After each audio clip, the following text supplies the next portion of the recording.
with another one, man, and we're gonna get right off into this one, man. It's just a bunch of videos put together about SGA and other NBA players kind of reacting and talking about SGA's flopping. So we're gonna get right off into this, man. Let me know what y'all think below, man. Like, comment, subscribe. Here we go. Chance, what does that do for you? Does it fuel you? It does nothing. Doesn't fuel me. Doesn't discourage me. It's part of the game. It's nothing. I've been dealing with it for a long time. I don't really hear it. I'm focused on what's going on the court. Shai, congratulations and thank you so much. Appreciate it. Shai Gilgeous Alexander. To the 2025-26 Kia NBA Most Valuable Player, Shai Gilgeous. Should have never been the MVP though. The reigning MVP. It should have been Luka for sure. Of the NBA, only a few select players have won back-to-back MVPs. Shai, you now join that elite group. Congratulations, you are the Kia NBA Most Valuable Player. The guy who just dropped 32 points in the finals and had every analyst crowning him as the next face of the league.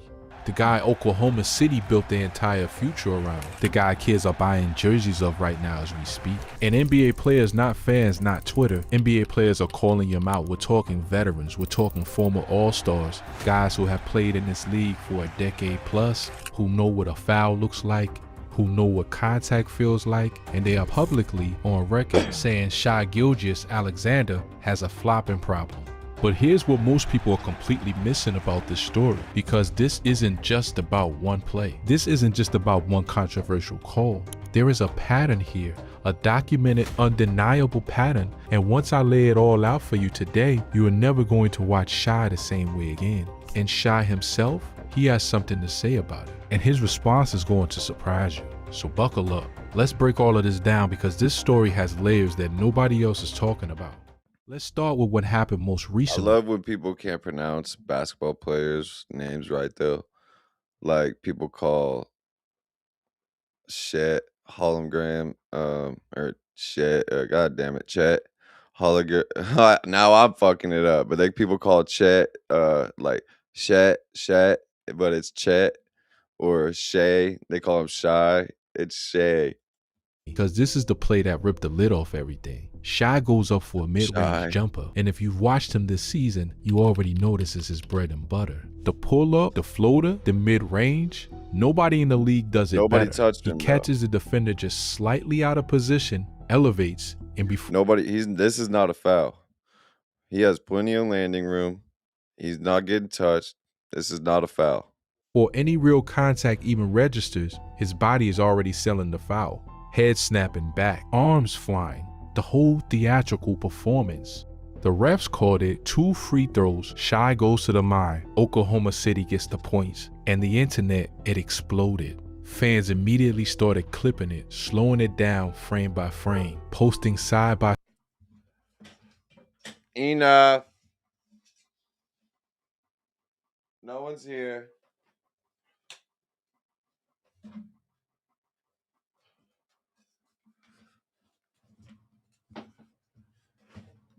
side comparisons. And what those comparisons showed was something that's hard to unsee once you've seen it. The defender barely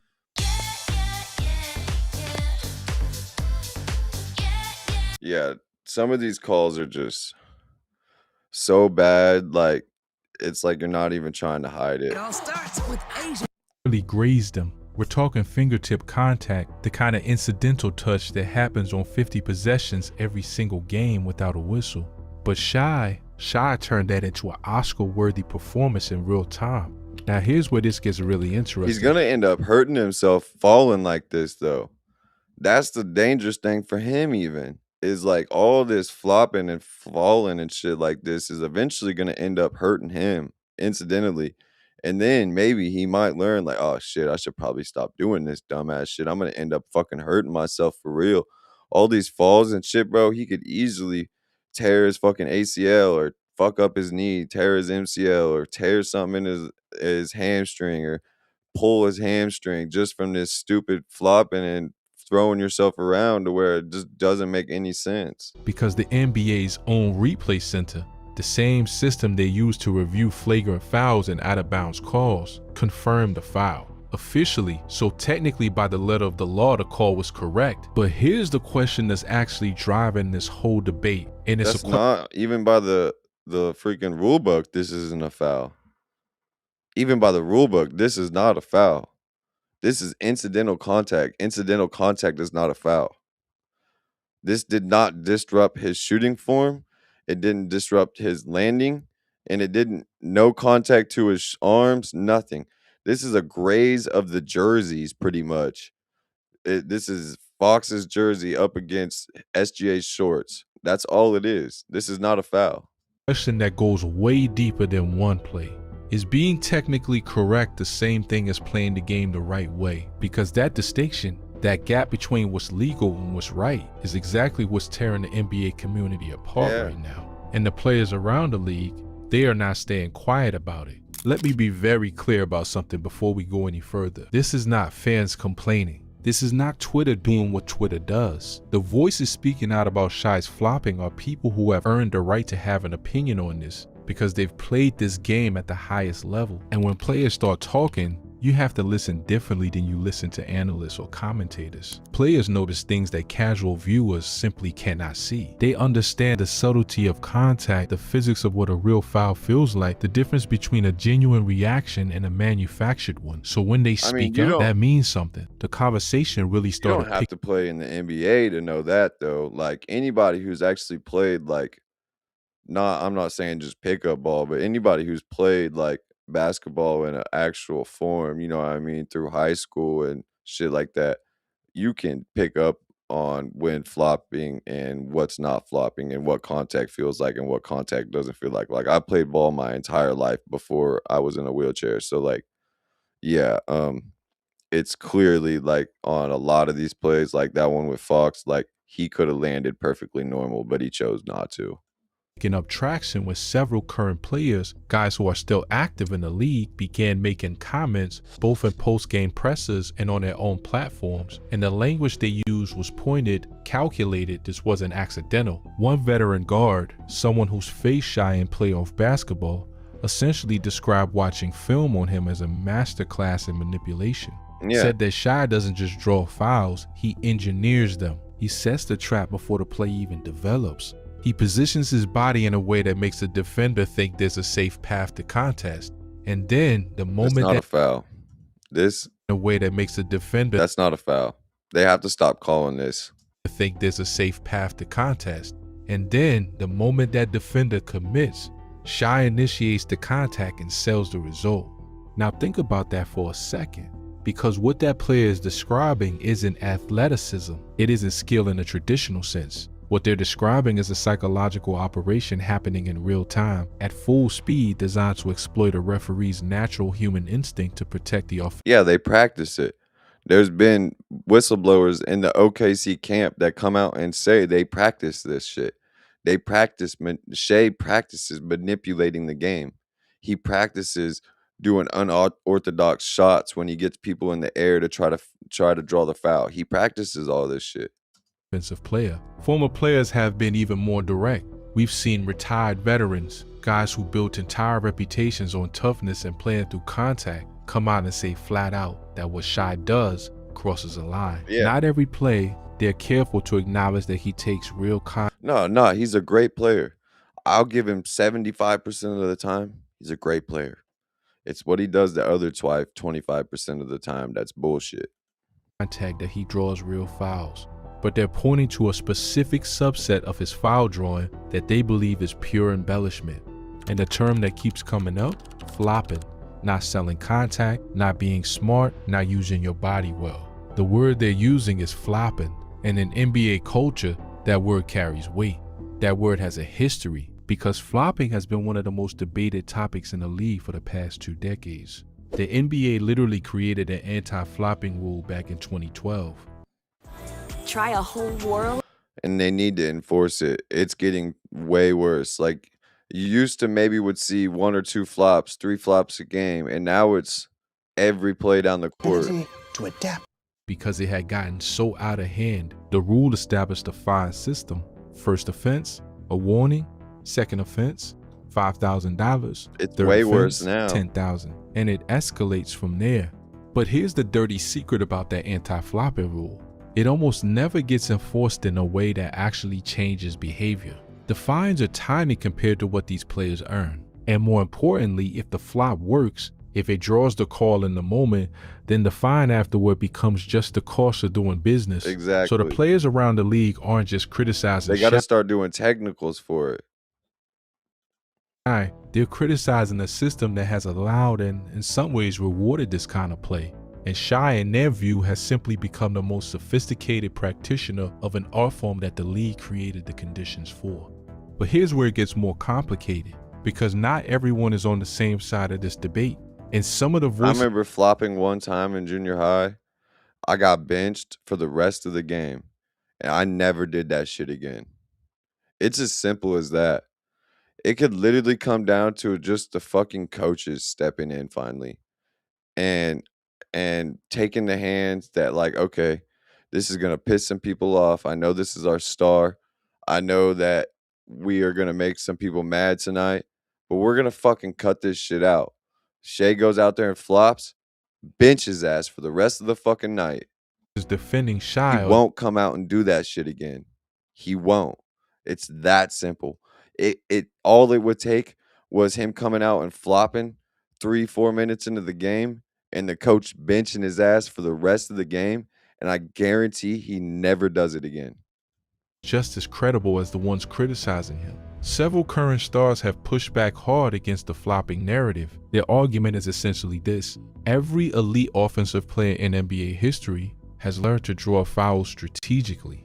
James Harden built an entire era of dominance around him. And look, they literally stopped what James Harden was doing because it was bullshit, kicking his leg out, drawing fouls. Like, it was, nobody wanted to watch that shit. We just want to watch people play basketball. We don't want to watch people try to draw fouls.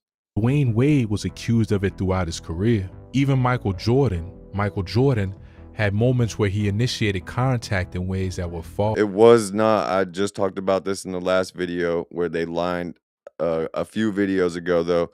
In the last video I was talking about, but in a few videos ago, I reacted to another video where they showed Michael Jordan pump faking, getting somebody up in the air, and then Michael Jordan still was jumping straight up and down, though, into his jump shot to draw the foul. That's not the same as what SGA is doing. SGA is doing these really weird, unorthodox moves to bounce into people and fall on the ground. Michael Jordan didn't fall on the ground. He didn't do none of that. All he did was pump fake, and then while the person was up in the air, he went straight up into him, which he went straight up and down into the player and shot the shot, made it, and got the foul. It was not the same thing. From natural. The players defending Shai is saying that calling it flopping is actually a form of disrespect, that what he's doing is reading the game at a level that most players can't, and that the refs are making the right call because the rules support the call. They're arguing that the problem, if there is one, lies in the rule book, not in Shai's decision to exploit what the rule book allows. Okay. And that's a legitimate point. That's not just a deflection. That's a real philosophical argument about what the game is supposed to look like. Okay. And who's responsible for protecting it. That's fair. If we want to not blame it on Shai and we want to blame it on the rule book, then the rules have to be changed. Because he's the one exploiting it to this extreme. We've never seen a player exploit it this far. We've seen players embellish here and there. We've seen players flop. We see people draw fouls and kind of jump into players and shit, but like, we've never seen it to the extreme, besides maybe like James Harden and KD back when he used to do the rip through and would draw fouls. They changed the rule for KD, so he couldn't do that shit. And they changed the rule for James Harden. So when are they going to change the rule for SGA? That's really the big question. Integrity. So you have one group of players saying Shai is undermining the game, and another group saying he's mastering it. And the debate is happening in locker rooms, on podcasts, and press conferences, everywhere. And Shai himself has been watching all of it. Before we get to what Shai said, we need to slow down and actually look at the evidence, because this is where the conversation has to get technical. This is where the casual he flops argument either holds up or falls apart. And I'm going to be straight with you. The film is genuinely complicated. When you watch Shai Gilgeous-Alexander in isolation, what you see is one of the most fluid offensive players in the history of the league. Facts. His first step is deceptive in a way that borders I'm on not taking that away from him. His change of direction at full speed is something that biomechanics experts have legitimately studied, because the way he shifts his center of gravity without telegraphing the move is nearly unprecedented. He is a physical specimen operating at the absolute ceiling of what the human body can do with a basketball. All facts. And a significant portion of And the this is why I keep saying I wish he would just play ball. contact he draws is real. Defenders are genuinely out of position. The fouls are the Big news. Mint just The launched fouls aren't legit. home. They would be legit if he would just get fouled in the process of scoring, but he's You're gonna need a getting new fouled in the Wi-Fi. process of Couple him trying to suggestions. draw the foul. That's the difference. legitimate. You can't look at his free throw numbers among the highest in the league consistently and just wave it away as pure manipulation. Part of that is just the reality of being an elite scorer who No, attacks yeah, facts. Not all of it's coming from him doing that. No, not even close. Not all of them. the paint relentlessly night after night in a league where the rules are specifically written to protect that kind of offensive aggression. But then there's another layer, and this is where the players who are speaking out have a point. There are specific situations, particular types of plays, particular defensive positions, where Shai's body language changes in a way that is not about absorbing contact, it's about manufacturing the appearance of contact. Yeah. The head snap, the exaggerated arm movement, the way his body collapses in a direction that has nothing to do with where the force was actually applied. Yeah. Here's the technical Or- breakdown of what's happening. Or on those when Anthony Edwards barely bumps you in the chest with your shoulder and you flop your neck back and throw your arm back like he got you in the face. plays. When a shooter goes up for a legitimate jump shot and gets fouled, their body's reaction to contact is largely involuntary. The movement is a response to something external, but when a player is flopping, the movement is initiated by the player. It's proactive, not reactive. Exactly. The timing is slightly off. It The never looks direction of the correct. fall doesn't track with the physics of the contact, and the recovery is almost always faster than it should be because there was no real force to absorb. Experienced players, guys who've been around this game long enough, they see that timing difference. They feel it when they're on the court. And that's why the criticism is coming from inside the league, not just from the outside. Now let's talk about the specific context that makes this a bigger story than it would be for, say, a borderline rotation player doing the same thing. Shai Gilgeous-Alexander is the MVP. He's playing in high-stakes games where the foul calls aren't just 2 points on the scoreboard. Their momentum shifts. They're putting key defensive players in foul trouble. They're changing Sorry, how my back's coaches hurting. That's construct why I their keep defensive grabbing my schemes. back. When you're the best player on the floor and you're drawing fouls at the rate Shai draws them, the impact of each potentially embellished call is amplified. Yeah, that's where it becomes the worst. Is like when it's late in the freaking clock. It's the last 6 minutes of the game. It's the last 5 minutes of the game, and it's a 5-point game, and the opposite team starts to go on a run, and then all of a sudden, boom, there's a bad call that shouldn't have been a call that freaking stops the momentum and gives OKC the ball back. And it constantly happens. And enormously. And let's be honest about something else while we're here. The scrutiny Shai is under right now is not random. It is directly proportional to how good he is. Nobody analyzes the flopping tendencies of a 12th man. Nobody slow motion dissects the contact draws of a guy averaging 9 points off the bench. The microscope only comes out for the people at the very top, and Shai is at the very top. So he gets examined at a level that will make almost anyone. well, he's getting examined at this level because it's so over the top. Like he brought up Dwayne Wade earlier, and yes, Dwayne Wade. I know exactly what type of plays he's talking about. Dwayne Wade had one play in his arsenal where he wasn't doing this foul baiting and flopping shit all the time like SGA was, but Dwayne Wade had one step back where he would pull the ball back and pump fake and get the defender up in the air and then kind of jump into the defender and get the foul. That was the only time you seen Dwayne Wade doing that, though, was on that play right there. It wasn't him going to the rim and getting hit and then flailing his head. Dwayne Wade would go to the rim and slam it on you. Like he was going to the rim and getting real fouls. Like look guilty of something, because when you play enough possessions at enough speed, there are going to be moments that don't look clean under a frame-by-frame review. The question is whether what Shai does is meaningfully different from what every other elite scorer does, or whether he's genuinely crossed into a different category of embellishment. Man, make sure y'all And like, that's a comment, question that subscribe. evidence doesn't Let me know answer if you know cleanly, think which is SGA's exactly ruined the why this game. debate refuses to die. Think about what it means for a defense when their primary rim protector, their anchor, picks up 2 quick fouls in the first 6 minutes. That player goes to the bench. Everything the coaching staff built their defensive game plan around has to be reshuffled on the fly. The other team's entire offensive rhythm changes because the one guy who could legitimately deter Shai at the rim is sitting in street clothes watching from the sideline. Exactly. That's not a 2-point swing. That's a strategic deconstruction of everything the other team prepared for. Exactly. And if the fouls that sent him to the bench were exaggerated, if those calls were manufactured, that's a competitive injustice that goes far beyond what shows up in the box score. And here's what most people in this conversation are completely missing. The defenders being put in foul trouble based on these calls, those are real consequences for real players. When a power forward picks up his 3rd foul in the 2nd quarter because Shai read his footwork, jumped into him, and sold the contact, that player is going to the bench. His team is losing a crucial rotation piece. Games are being decided, at least in part, by a performance art that happens to be wearing like a basket. When there was against the Lakers and Chet Holmgren, Chet freaking acted like DeAndre Ayton elbowed him in the face and he laid on the ground on the baseline down here, freaking acting like his face got hit and was covering his mouth and shit. But then on the replay, it clearly showed the elbow just hitting in the chest. It's that type of shit that sways games in a whole different direction because I think that was Aiden's 3rd foul. So now Aiden has to go to the bench and now the backup center has to come in, all because they tried to sell a foul. Basketball jersey. That's why the veteran players are frustrated, not because Shai is doing something illegal, but because the downstream effects of what he does touch everyone on the floor, and the players who are suffering those consequences have every right. Ooh, fresh out the box. Yeah. Facts.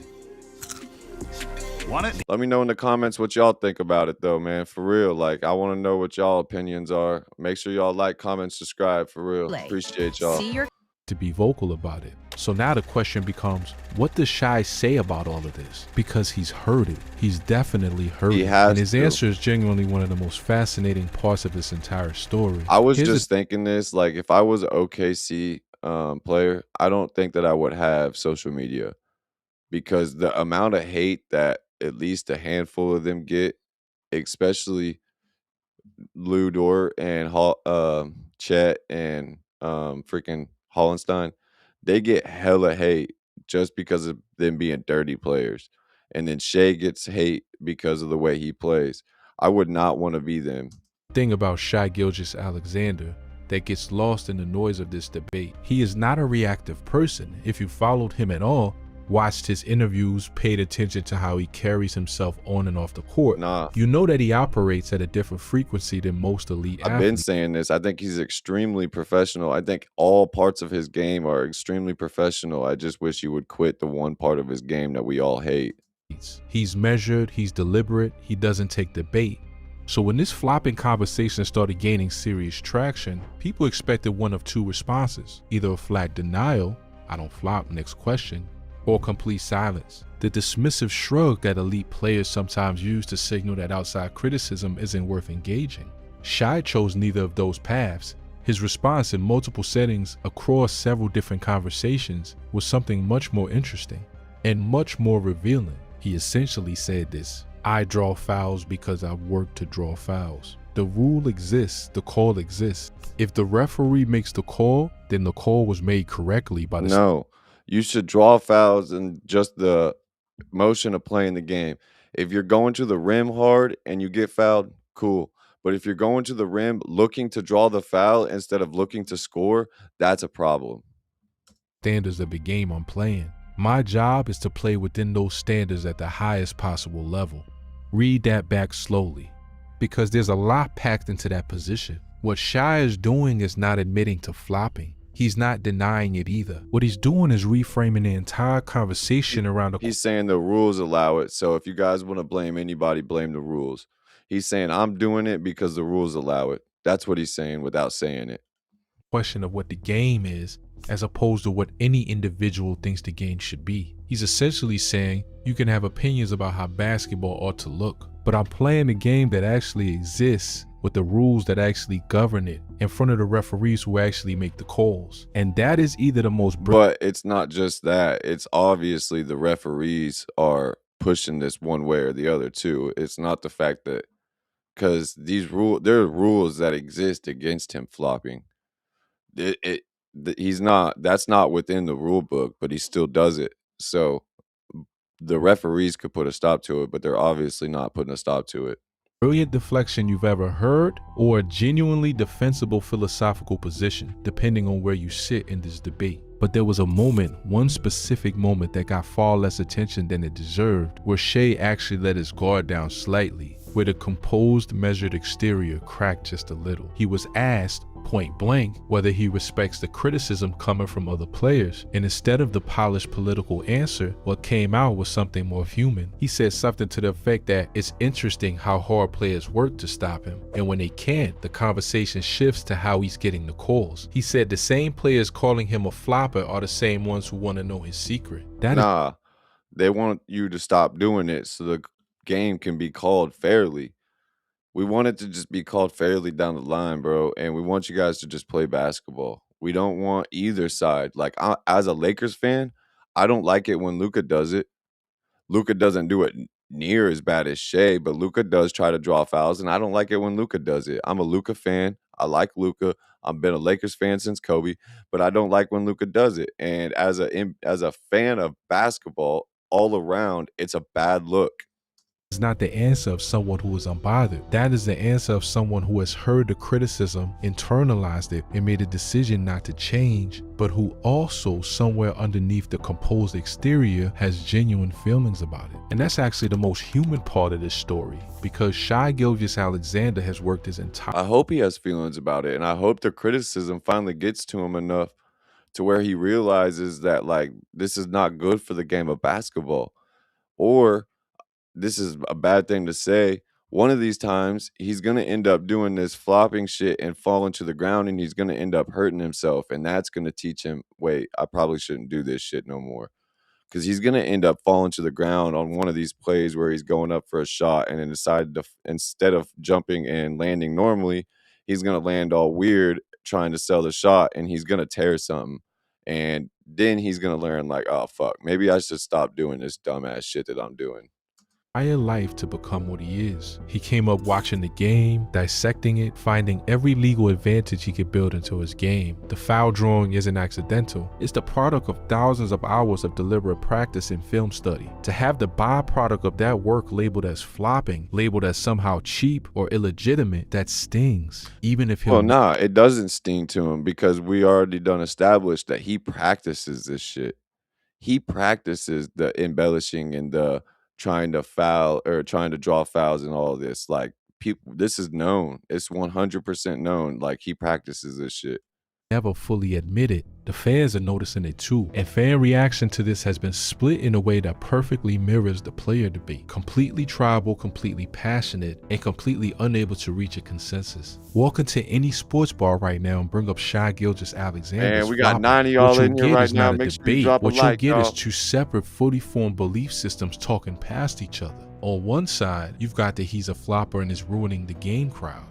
These are the fans who grew up watching the physical basketball of the 90s, who believe contact is part of the sport's DNA, who think the modern games of— I think it needs to be back to like it was in the early 2000s when I grew up watching Kobe play, and like it was in the 90s. I want it to be physical on both ends and called fairly. I want it to be physical enough, you know what I mean, to where it's back like it used to be, but it's called fairly down the line, and not one team can be super physical on defense, but the other team can't, and then one team can be super physical on offense and then also try to draw fouls and can't be touched on offense, but it's the opposite for the other team. It needs to just be straight down the line and be fair on both sides. Session where protecting offensive players has turned elite scorers into free throw merchants instead of legitimate scorers. They point to the James Harden era as Exhibit A for how foul drawing can distort the game. And they banned this shit. They put a stop to James Harden doing that. So, like, I don't know why they don't put a stop. They put a stop to KD doing it with the rip through, and they put a stop to James Harden doing it. they could easily put a stop to SGA doing this if they wanted to. And they see You gotta have. Let me know what y'all think below. What do you think the NBA should put a stop to this shit or not? Chewable for allergic itch, giving dogs pills was a battle of wits. Oh, Maria. Shai as the next evolution of their problem. They feel cheated watching them go to the line 7, 8, 9 times a game, and they're convinced that at least a portion of those trips are theatrics. On the other side, you've got the he's the best player in the league. Stop making excuses crowd. These fans— He's not the best player in the league, though. That's the thing. Last year, Joker should have got the MVP. It was close. It could have been either one of them, but Joker honestly had the better season. But MVP is based off of feelings and how people feel about certain players. It's not really based off of who the actual best player in the league is, based off the eye test and based off of like stats and everything else. Like if you would have went off stats last year, it was Joker. And like if you go off stats and everything this year and who played and who actually had the most like the most impact on the game, it was Luka by far. look at what Shai does on a nightly basis and see genius. They see a player who has identified and ruthlessly exploited a structural inefficiency in how the game is officiated. They see someone who is being held to a different standard because of his success, because losing to a guy who just draws fouls feels more humiliating than losing to someone who dunks over you. They think the flopping accusations are less about basketball and more about psychology. No, it's not. Like, why whip your head back like this? Dunks over you. They think, what is the purpose of this? Like, just play ball. Just try to go to the hoop instead of flipping your head back. Like, you had him beat. You beat him. Like, you did what you were supposed to do as a basketball player. You beat Anthony Edwards right here. You literally had it. You beat him. Why fling your head back? the flopping accusations are less about basketball and You more beat him. Why fling your head back? about psychology, about how people cope with watching an opponent dismantle their team methodically. And honestly, both of those groups have real points. The tension between them is really a tension between two different definitions of what basketball is supposed to be. Is it a sport where the best athlete wins, or is it a sport where the most intelligent player wins? Because if you believe it's purely athletic, then drawing fouls through embellishment feels like cheating the system. But if No, I don't think it has to be strictly through athleticism, because look at Joker. You know what I mean? He's not athletic at all. And I honestly think he should have been the MVP last year. But I don't think the embellishment should even be a part of the game at all. you believe intelligence is part of athleticism, and there's a strong argument to be made that it absolutely is, then Shai's foul drawing is just another dimension of his genius. But No, it's not. Intelligence in part of the basketball game. Like, Joker is an extremely smart, intelligent basketball player. He's one of the best big man passers and can see the court better than anybody I think I've ever seen. He's extremely intelligent. Shay's an extremely intelligent basketball player.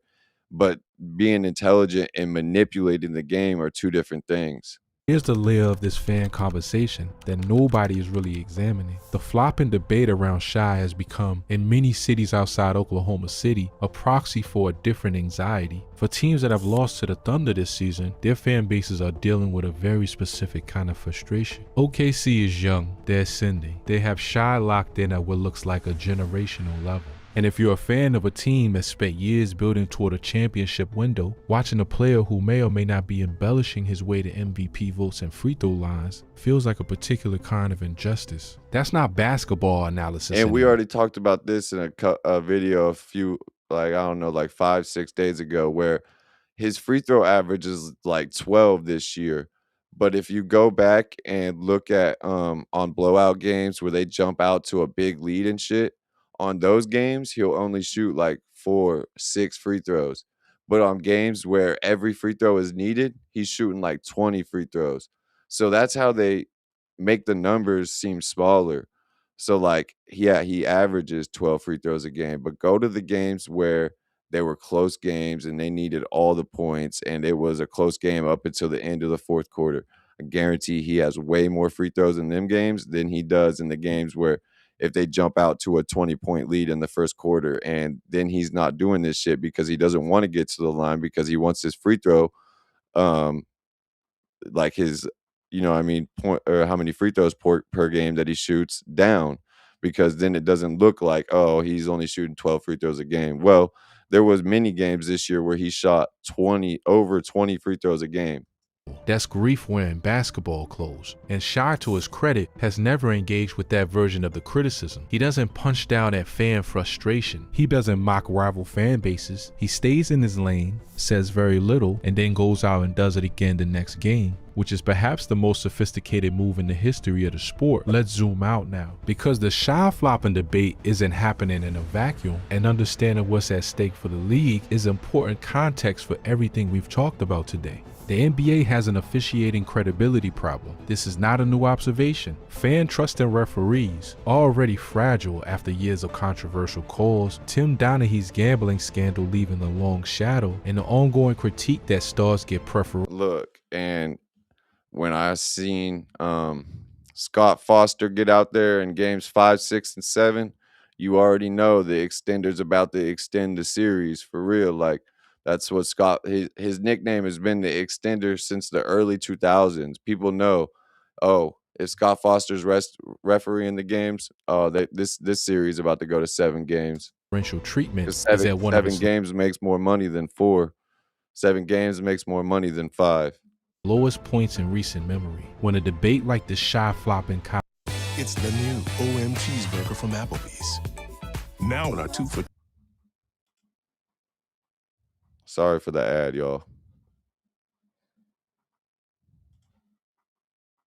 Sports media, it feeds directly into that trust deficit. Every fan who watches a play thinks it looks like a flop, and then sees the referee call it a foul anyway, gets one more data point for the argument that the game is not being called fairly.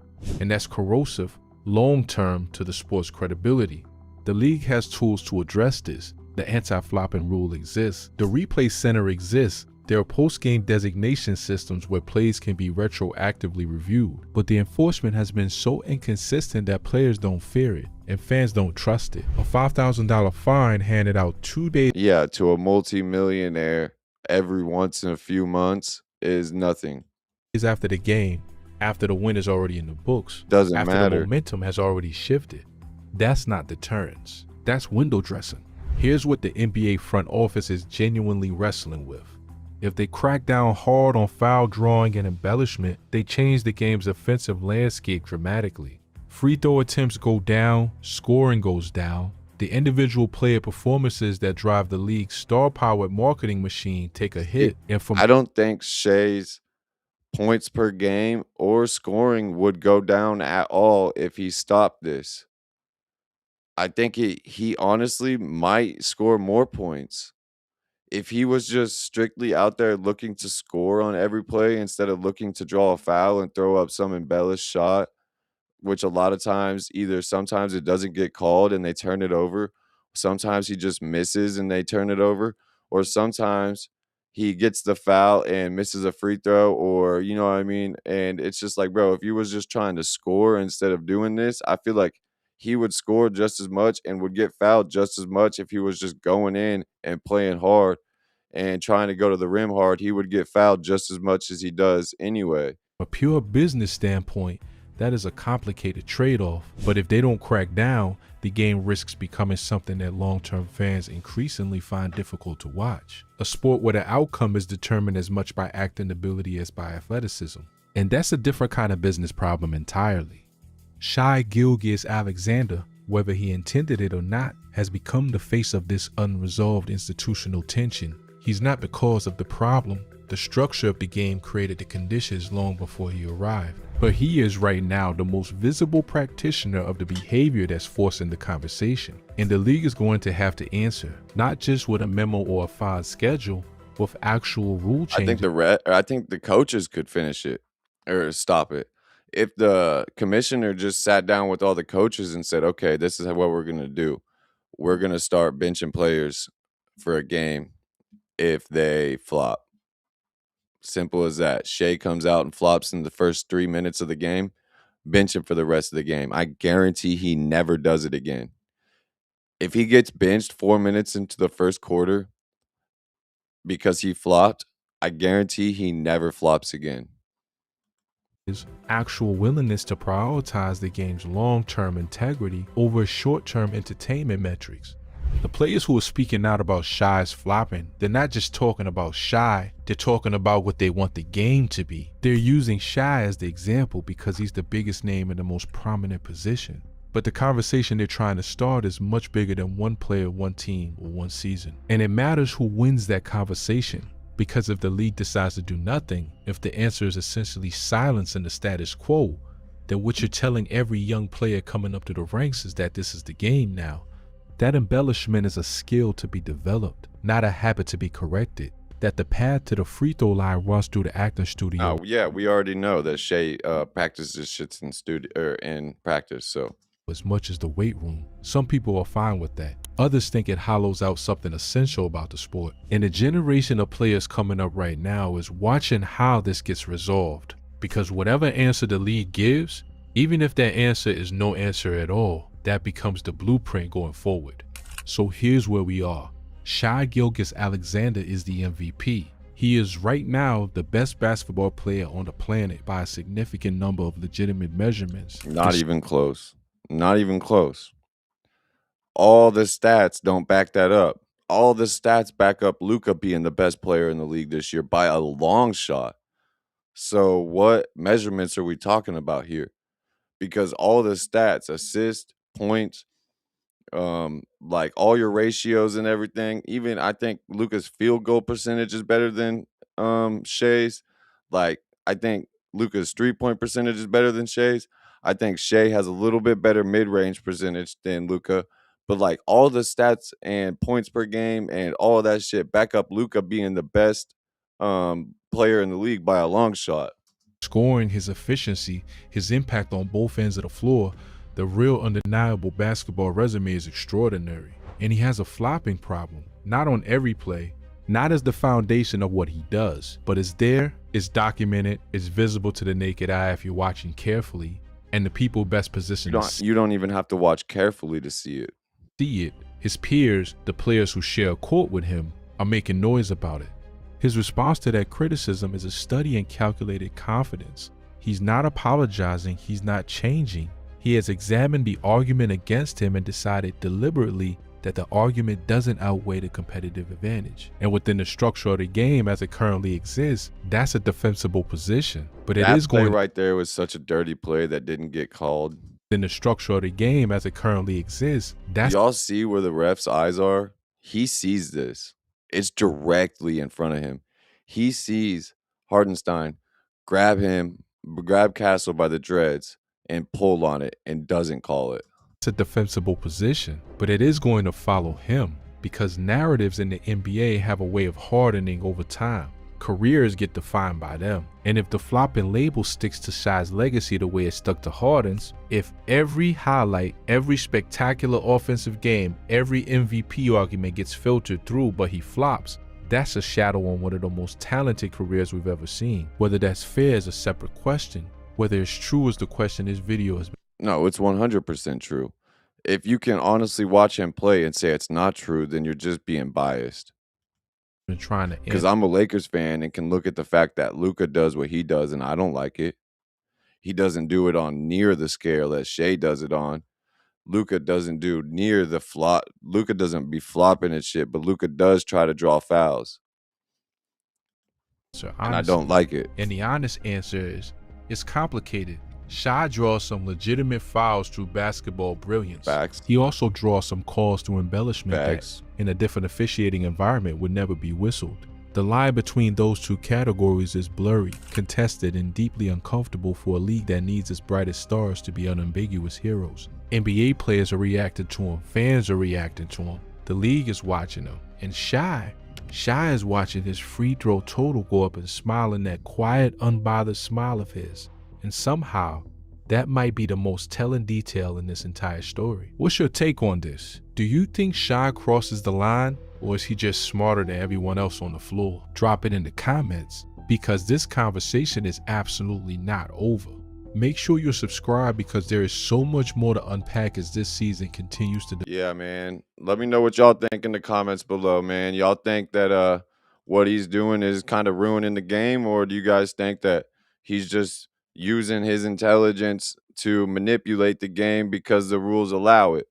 which the rules don't allow everything he does, but some of the shit he does, I guess, can be confined within the rules somehow, but most of what he does cannot be confined within the rules. But let me know what y'all think below, man. It's still live checking out, man. Make sure y'all like, comment, subscribe. I'll probably do maybe one, maybe two more lives yet tonight, but man, it's still live checking out. Peace out, y'all.